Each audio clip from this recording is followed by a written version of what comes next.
રાજકારણની જેમ હંમેશા ચર્ચામાં રહેતી રાજકોટ શહેરની સિવિલ હોસ્પિટલ વધુ એક વખત ચર્ચાના ચકડોળે ચડી છે। ક્યારેક દવાનો જથ્થો ખલાસ થઈ ગયો હતો તો ક્યારેક તબીબોને રજા ઉપર ઉતરી ગયા હતા તો ક્યારેક લિફ્ટ બંધ થઈ ગઈ હોય। દરેક પરિસ્થિતિમાં દર્દીઓને ભોગવવું પડી રહ્યું છે। એચઆઈવીથી પીડાતા દર્દીઓ છેલ્લા 2 માસથી દવા માટે ધક્કા ખાઈ રહ્યા છે।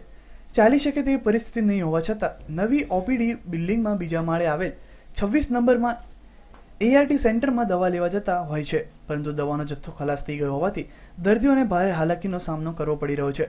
જેમાં એચઆઈવી પોઝિટિવ દર્દીઓને એઆરટી દવા અત્યાર સુધી 1 મહિનો આપવામાં આવી નથી, પરંતુ દવાઓનો જથ્થો અપૂરતો હોવાથી છેલ્લા 2 મહિનામાંથી દરેક દર્દીઓને માત્ર 8 દિવસની દવા આપવામાં આવી રહી છે।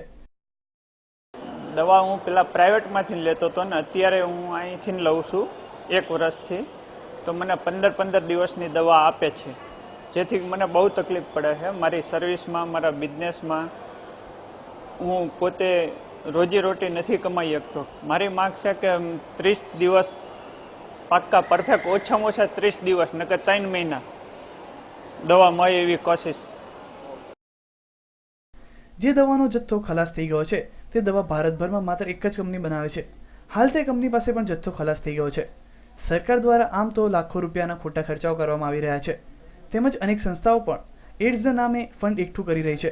તેમ છતાં એડ્સથી પીડાતા દર્દીઓ માટે એક પણ સંસ્થા કે સરકારના અધિકારીઓ આગળ આવતા નથી। Bureau report, news online, Rajkot.